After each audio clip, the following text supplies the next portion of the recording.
नमस्कार सर्वांना, श्री स्वामी समर्थ। आजच्या या व्हिडिओमध्ये तुमचं खूप खूप मनापासून स्वागत आहे।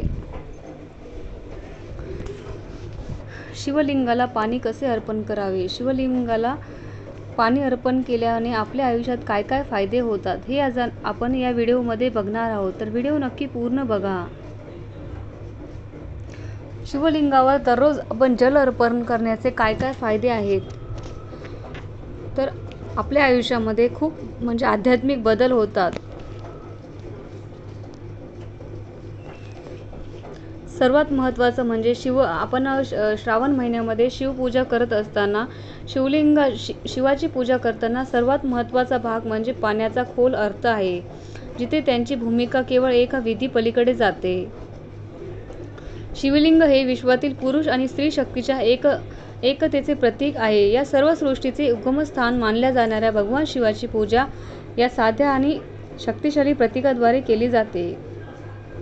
शिवलिंगाचा आकार पुरुष ऊर्जा, प्रकृती ऊर्जा, स्त्री ऊर्जा यांच्यातील संतुलनाचे प्रतिनिधित्व, जे एकत्रितपणे सर्व अस्तित्वाचा पाया असतो।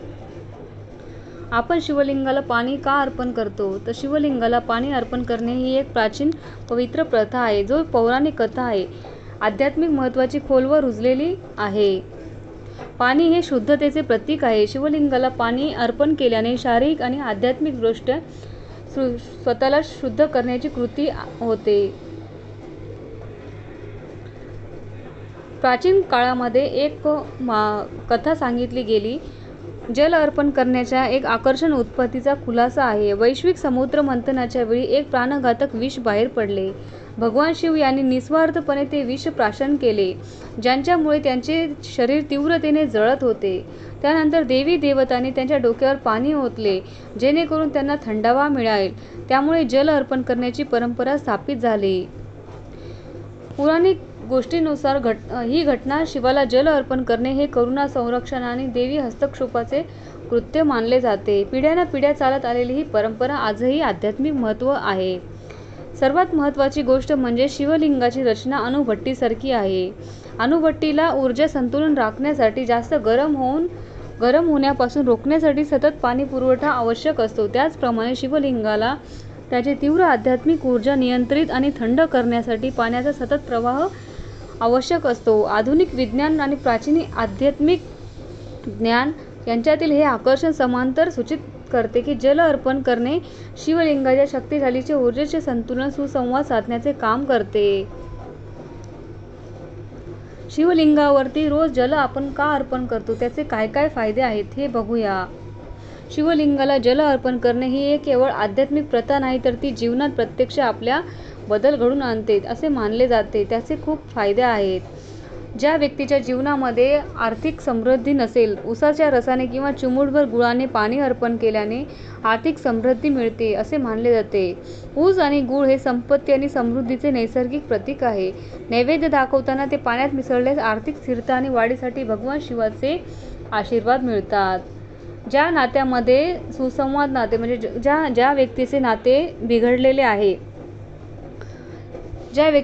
बिघडलेले आहे त्यांनी काय करावं, तर मध मिसळलेले पाणी वैवाहिक समस्या दूर करू शकते, या नातेसंबंधामध्ये सुसंवाद निर्माण करू शकते। मध हे गोडवा दर्शवते आणि जेव्हा हे शुद्ध हेतूने शिवलिंगाला आपण अर्पण करतो, तेव्हा ते गैरसमज दूर होतात आणि भागीदारामध्ये त्यांचे नातेसंबंध मजबूत करतात।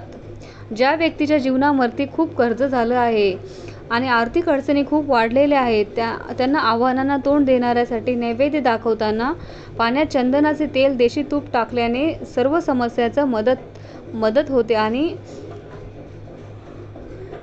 मदत केली जाते। चंदन, तूप हे शुद्ध करणारे पदार्थ मानले जातात। या विधीमध्ये वापरल्या जाणाऱ्या आर्थिक अडचणी दूर करण्यास मदत होते। शिवलिंगाला जल अर्पण करण्यापूर्वी काळे तीळ पाण्यात मिसळून अर्पण केल्याने, काळे तीळ हे शक्तिशाली पोषणाचे स्रोत आहे। त्यांना पाण्यासोबत जल अर्पण केल्याने आपल्या घरामध्ये आणि आपल्या आयुष्यामध्ये सकारात्मक ऊर्जा आपल्याला प्राप्त होते। भावनिक आरोग्य, पाण्यात दूध घालून शिवलिंगाला अर्पण केल्याने आपल्या मनाला आणि मानसिक संतुलन आणि शांती लाभते। दूध हे शुद्धता आणि पोषणत्वाचे प्रतीक आहे। पाण्यासोबत दूध अर्पण केल्याने मन शांत होते आणि आपल्या डोक्यावर जो ताण आहे तो ताण कमी होतो। शिवलिंगाला पाणी कसे अर्पण करावे? तुम्ही जेव्हा जल अर्पण करण्याची काय प्रभावित वाढवण्यासाठी या आध्यात्मिक तंत्रेचे पालन करणे खूप महत्त्वाचे आहे. काही उपाय आहेत. शिवलिंगाला जल अर्पण करताना उत्तरेकडे तोंड करून बसा. पाणी ओतण्यासाठी तांब्याचे किंवा चांदीचे भांडे वापरा. पाणी ओतण्यापूर्वी बेलपत्राची 3 पाने शिवलिंगावर उलटी ठेवा. ही पाने त्यांच्या विषारी पदार्थ काढून टाकण्यास गुणधर्मासाठीही ओळखली जातात. शिवलिंगाला पाणी अर्पण करताना विधी करताना तुमची ऊर्जा शिवाच्या ऊर्जेशी संरक्षित करण्यासाठी ओम नमः शिवाय, ओम नमः शिवाय या मंत्राचा जप चालूच ठेवा. पाण्याचा संबंध अनेक शुद्धीकरणाशी जोडला जातो. त्याप्रमाणे आंघोळ केल्याने शरीर आणि मन ताजेतवाने होते. त्याचप्रमाणे शिवलिंगाला पाणी अर्पण केल्याने आपल्या डोक्यातील नकारात्मक विचार, ऊर्जा शुद्ध होतात, ज्यामुळे शांती आपल्या मनाला मिळते. आणि हे स्पष्ट केले जाते की भावनिक अडथळे सुद्धा आपले दूर होतात. एखाद्याच्या जीवनामध्ये खूप सकारात्मकता होते. तर भगवान शिव शंकराचे जल अर्पण करताना हे आहेत फायदे. जर हा व्हिडिओ तुम्हाला आवडला असेल तर व्हिडिओला लाईक करा, शेअर करा, सबस्क्राईब करा. आणि श्रावण महिन्यामध्ये नक्की शिवाला तुमच्याशी कुठली सेवा नाही झाली तर नक्की 1 तांब्या जल शिवाला नक्की अर्पण करा. श्री स्वामी समर्थ.